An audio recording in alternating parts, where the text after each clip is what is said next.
हे सोल सन हे कायावा के बनाया हे रूप सन कायावा हे सोने सन कायावा माटी मिल जाला।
सोने सन कायावा माटी मिल जाला सोने सन कायावा माटी मिल जाला।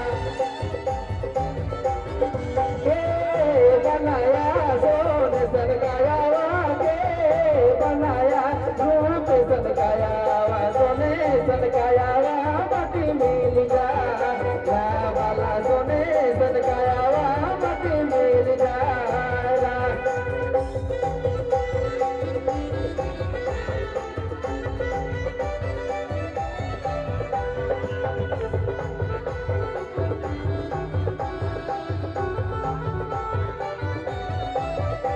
हमारे बहने के लिए नाचने के लिए स्पेस देंगे।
सनकायावा बाबा बनाया रूप सनकायावा सोने सनकायावा माटी मिल जाला गिरे सोने सनकायावा माटी मिल जाला।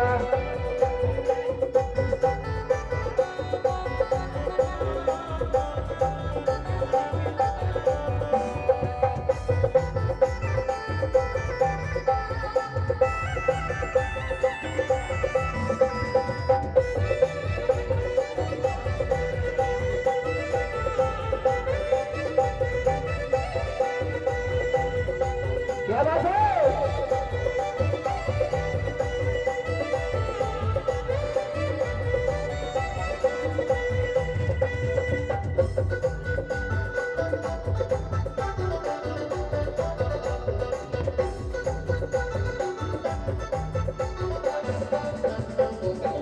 सुंदर गया माटी मिली जाए रे सुंदर गया माटी मिली जाए सोने सन काया वहाँ माटी मिल जाला गिरे सोने सन काया वहाँ माटी मिल जाला। सुंदर गया माटी मिल जाए सुंदर गया माटी मिल जाए सोने सन काया वहाँ माटी मिल जाला सोने सन कायावा माटी मिल जाला।